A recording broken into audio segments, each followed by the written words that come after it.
Instead of creating temples, they should invest money in employment, providing employment and improving education. That should be the first priority. And वो जो temple का पैसा employment में लगाना, पैसा आया कहाँ से टेंपल का? पहले इसका आंसर ये दें। what?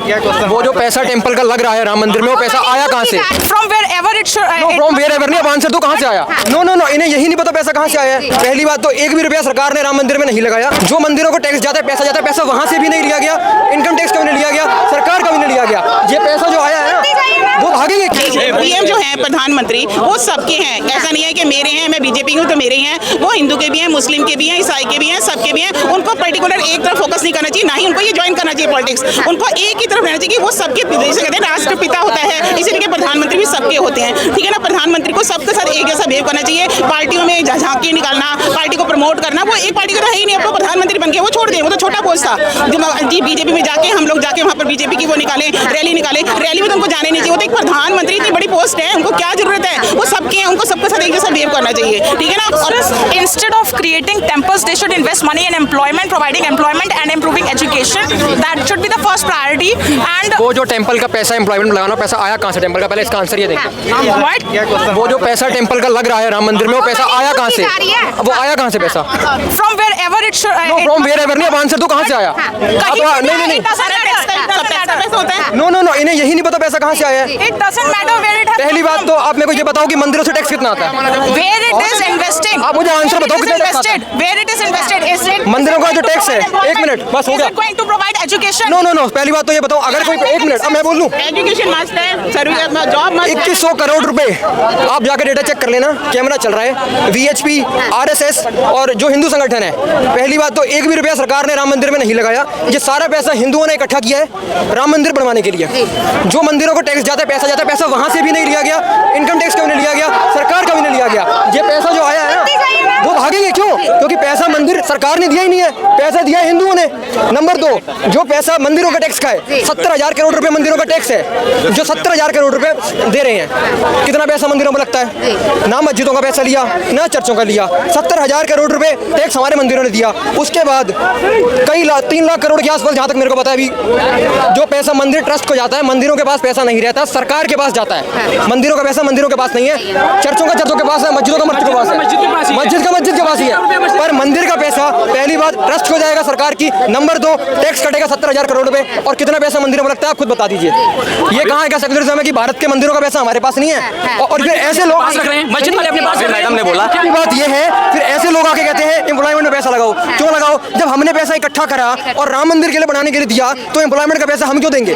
मंदिरों तक का पैसा नहीं लिया, ये हमारे इकट्ठा किया पैसा और ये ज्ञान बांट रहे हैं। अभी मैडम ने बोला कि नरेंद्र मोदी जो है सिर्फ एक कास्ट के प्रधानमंत्री नहीं है। मनमोहन सिंह कौन से एक कास्ट के प्रधानमंत्री थे? जब उन्होंने बोला था कि भारत में जो भी संसाधन है पहला है हक मुसलमानों का है। क्यों? उस समय वो सिर्फ मुसलमान का प्रधानमंत्री थे, वो भी उस समय भी तो हिंदू के प्रधानमंत्री थे। ठीक है ना। तो मैं यही कहना चाहता हूँ ना कि कितने भी हल्ला कर लो, कांग्रेस की हालत वही हुई है अभी, राक्षस वाली। जय श्री राम के नाम से, जय श्री राम से उनको खलबली और दानों की लड़ाई है। अभी किसकी होगी? राम का नाम लेने से जलन है, द्वेष है, जलन है। हिंदुओं का स्थान नहीं है। द्वेष क्यों है फिर? द्वेष क्यों है? राक्षस प्रकृति, द्वेष नहीं है। राम के नाम से राक्षस है, राक्षसों को खलबली मची हुई है। देख लो ना सोनिया गांधी, मैं राम जी के मंदिर के उद्घाटन में नहीं जाऊंगी। ये सीएम अखिलेश यादव, मैं नहीं जाऊंगा। फिर ये खड़गे जी, मैं नहीं जाऊंगा। इन तीनों राक्षसों का, ठीक है, 22 तारीख के बाद ना ये ना राक्षस ये धरती पे, मुझे नहीं लग रहा है कि धरती, अभी तो न्यूज पे आ रहे हैं, बाद में न्यूज पे धरती पे भी नहीं दिखाई देने वाले। और 2022 में राहुल गांधी जो ना गायब करने वाले। पहले तो उन्होंने स्टार्ट किया भारत जोड़ो यात्रा, देखा कि भारत जोड़ो के चक्कर में मेरा 3 राज्य चला गया। अब उन्होंने न्याय जोड़ो यात्रा, अब न्याय मत जोड़ो, अब यहाँ सफल रहेगी क्या? कुछ नहीं सफल रहेगी। अब उनको सीधे बोलो, कि उम्र अब उनकी बीत रही है। अब बीवी जोड़ो यात्रा चालू करे, नहीं तो और 2-4-5 साल बाद बस राहुल गांधी तक कांग्रेस की कहानी खत्म हो जाएगी। मैम देखो, 70 साल से हमारे राम जी, हमारे आस्था, हमारे पूर्वज बाहर में थे। मतलब बारिशों का मतलब कोई छत नहीं था उनके ऊपर। बीजेपी ने छत के नीचे ला दिया, तो मतलब बीजेपी गुनाह गलती कर दिया। देखने जो वो क्या बोल रहे हैं, कभी मंदिर। कांग्रेस के समर्थकों का कहना है कि सिर्फ धर्म की राजनीति हो रही है, आम जनता की समस्या को नहीं देखा। धर्म की राजनीति धर्म का सपोर्ट करके नहीं, विरोध करके हो रही है। 70 साल सरकार थी, इन लोगों को इतना भी याद नहीं आया कि भगवान श्री राम की भूमि का नाम अयोध्या है। ये नाम 2019 में योगी आदित्यनाथ ने बदला, नाम रखा हुआ था फैजाबाद, जो मुगलों ने रखा। ये कहाँ का नियम है? ये धर्म की राजनीति कर रहे हैं। जितने यहाँ हिंदू मुस्लिम है सब सनातन थे, सब। 24 वकील खड़े किए राम मंदिर के विरोध में। सुप्रीम कोर्ट में बोला भगवान श्री राम, सुप्रीम कोर्ट में बोला भगवान श्री राम काल्पनिक है, राम सेतु काल्पनिक है। भूमि पूजन वाले दिन काले कपड़े पहनकर संसद में आ गए। ऐसी पार्टी को हिंदू विरोध कर रही है। और अब भले तुम नेहरू का ले लो, जब सोमनाथ में जनोद्धार हुआ नेहरू ने बहिष्कार किया। इंदिरा गांधी का ले लो, बिल्कुल। जब 1976 में भगवान श्री राम की भूमि से खंबे निकले ना खुदाई में, वो खुदाई रुकवा दी लोगों ने। नेहरू हो, इंदिरा गांधी हो, सोनिया गांधी हो, राहुल गांधी हो, ये तो ये तक बोलता है लश्कर से हमें उन आतंकवादियों से खतरा नहीं है, हिंदुओं से खतरा है। ये बोलता है हिंदुत्ववादियों को बाहर करो। बोला है ना, बोला है कि नरेंद्र मोदी इनका नया आ गया हट के। वो क्या कह रहे हैं, अगर मोदी जीत गया तो सनातन आ जाएगा, एक बात का हिंदुत्व हो जाएगा।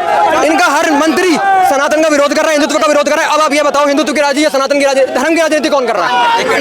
अभी ये बोल रहे थे कि नरेंद्र मोदी को उद्घाटन में नहीं जाना चाहिए, कि ये उद्घाटन का काम प्रधानमंत्री का काम नहीं है। ठीक है, सोमनाथ का उद्घाटन किसने करवाया था? जवाहरलाल नेहरू ने। क्यों? वो प्रधानमंत्री नहीं थे, वो भी तो प्रधानमंत्री थे। घर का मुखिया होता है, घर में पूजा मेरे होगा, मैं मुखिया हूँ तो मैं ही पूजा का कारोबार संभालूंगा, दूसरा कोई नहीं संभालेगा। बोल रहे हैं कि जब तक मंदिर पूरा ना बने उद्घाटन नहीं करना चाहिए। ठीक है, हमारे घर में ना जब एक सिर्फ दीवार ऐसे खड़ा कर देते हैं ना, तो सबसे पहले गृह प्रवेश करवाते हैं और उसको ऊपर छप्पर डाल के रहने लगते हैं, तो बोलते हैं धीरे धीरे काम होगा, कोई बात नहीं। तो ये चाहते हैं ना, हिंदू के बारे में सिखाएंगे। इनके दिमाग में बस ये बैठा है कि 22 तारीख टल जाए, राम मंदिर का उद्घाटन ना हो। इनको ये पता नहीं है कि 22 तारीख से ही इनका अंत स्टार्ट होने वाला है। 22 तारीख से ही अंत स्टार्ट हो गया था। कुल मिला के ये बताइए 2024 में भारतीय जनता पार्टी नरेंद्र मोदी आएगा। जितना इन लोगों ने सनातन धर्म का विरोध किया है, इनका राजनीति में खेल खत्म। ये नहीं आएंगे अब राजनीति में, इनका खेल खत्म। और मेरी तो ये है, अगर 2029 से पहले योगी के राज में, मोदी के राज में अगर ज्ञानवापी का फैसला आ गया और श्री कृष्ण जन्मभूमि का फैसला आ गया, तो योगी और मोदी मथुरा भी सजा देंगे और काशी भी सजा देंगे।